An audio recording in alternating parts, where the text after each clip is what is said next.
Hi, this is Loretta Calvert, Legally Quirky. I'm here today because I wanted to talk about abuse, the different types of abuse, and also how to recognize whether or not you or someone that you love is in an abusive cycle.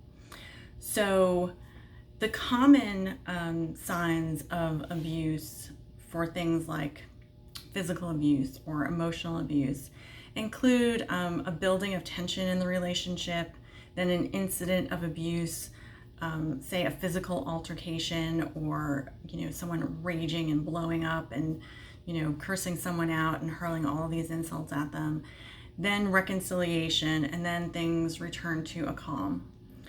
Some people call it the honeymoon phase because the abuser comes back and apologizes, and then after that there's calm until the tension starts building again and you start through that cycle again.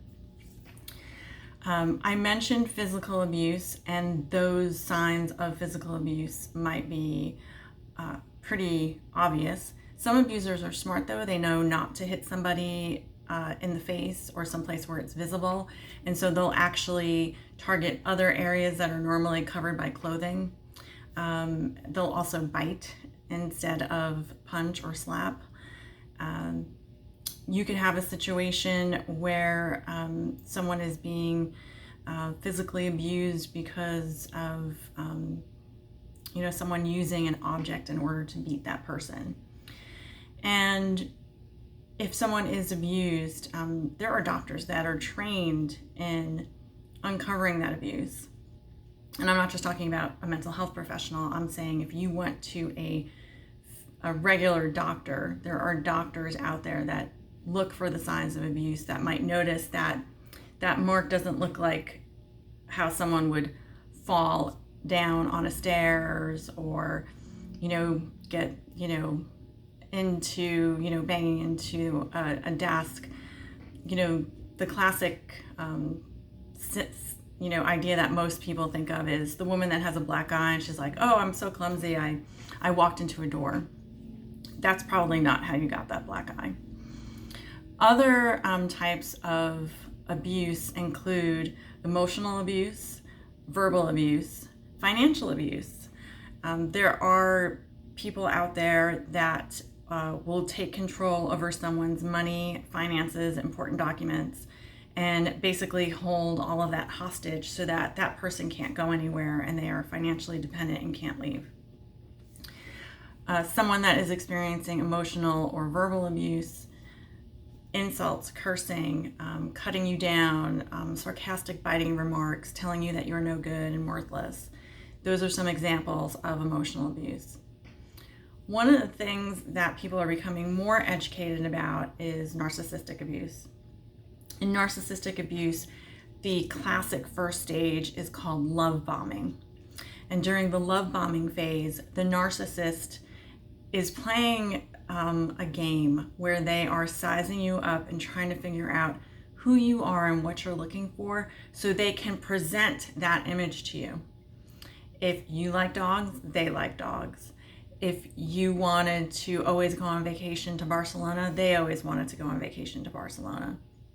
If you want to buy a house in the country and have horses, they want to buy a house in the country and have horses. And so they mirror all of your dreams, and they're trying to uncover weaknesses that you have so that later on they can exploit those weaknesses and manipulate you.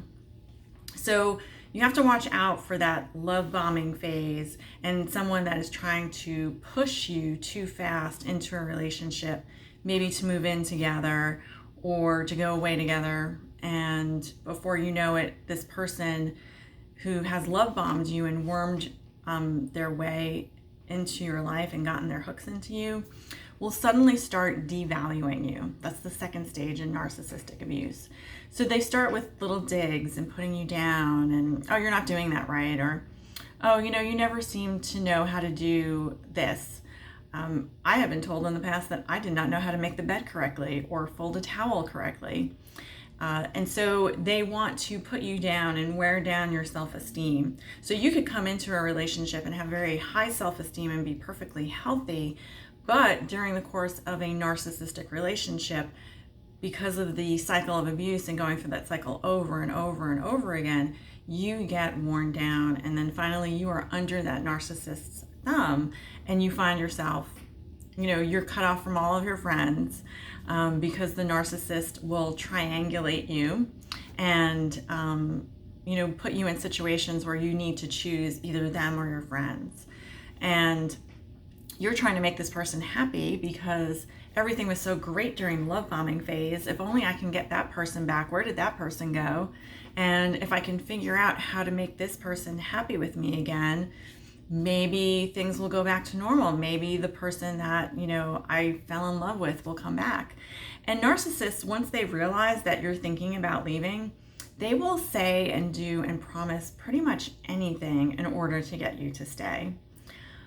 Trips, they will promise you maybe, the possibility of having a child if you were hoping to have a child together. Maybe they'll promise you a house or a new car. I'll give you everything in my bank account if you just stay with me.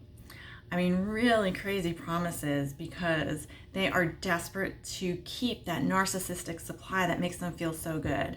Because see, when they're putting you down during that devaluation phase, they feel better about themselves. There's also something called the narcissistic rage. And that's when the narcissist, realizing that you're challenging them, comes back and starts gaslighting you, calling you crazy, and telling you, I never said that, and I don't know what you're talking about. You never told me that you were going to go out with the girls on Saturday night. Why aren't you home yet? Everything is your fault. And they will argue with you until 2, 3 o'clock in the morning, knowing that you have to go to work the next day.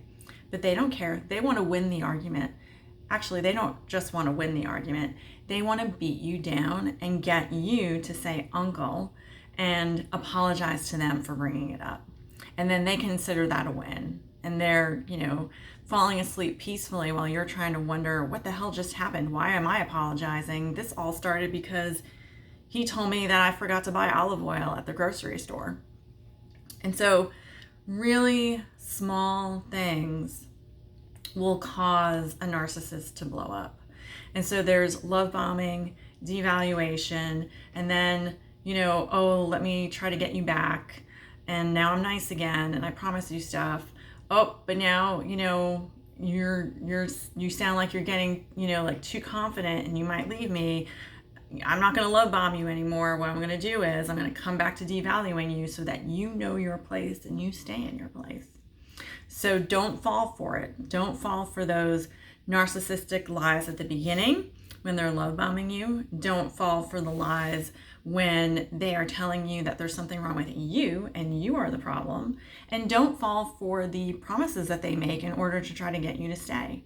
A lot of narcissists will do something called future faking.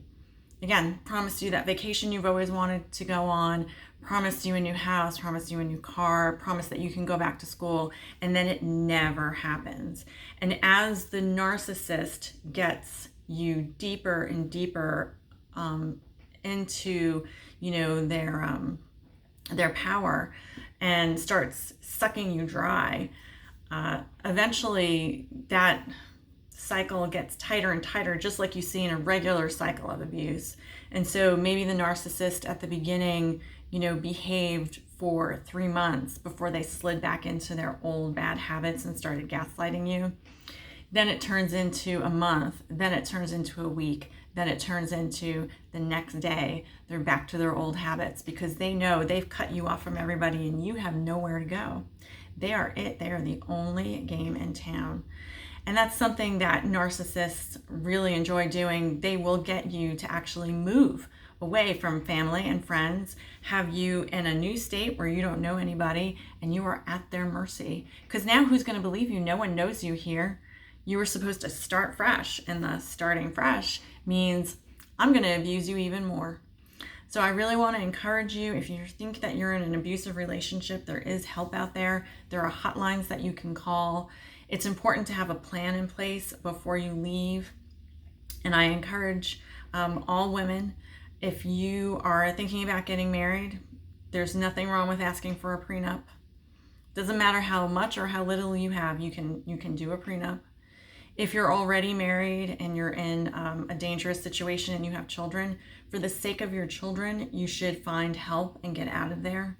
You may think that your children aren't going to remember this when they get older. I can assure you that children that are 4 and 5 and 6 and 7, they remember this stuff. They will remember mommy being abused, mommy being hit, being scared because mommy and daddy were fighting and they thought one of you was going to kill the other one. It is not good for the children to grow up seeing this.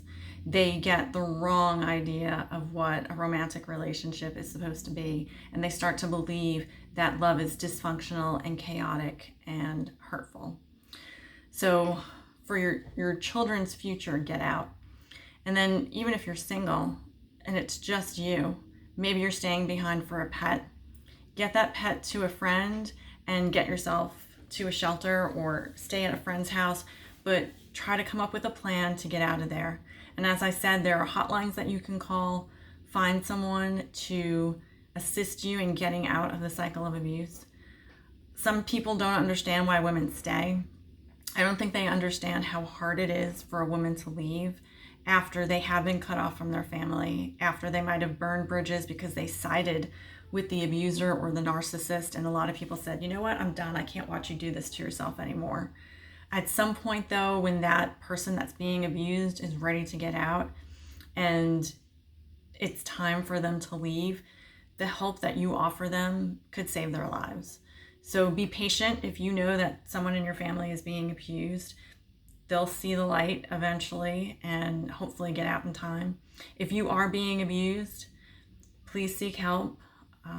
At some point, once you're someplace safe, there are free legal resources that you can go to. Most states have some version of what's called legal aid. There are also shelters that are connected to legal clinics that offer free help. I happen to be an attorney licensed in New York, Tennessee, and California.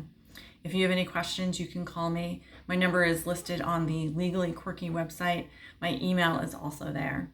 And so I want to implore you that if you're in an abusive cycle, to please start looking for a way out. You deserve better. Thanks.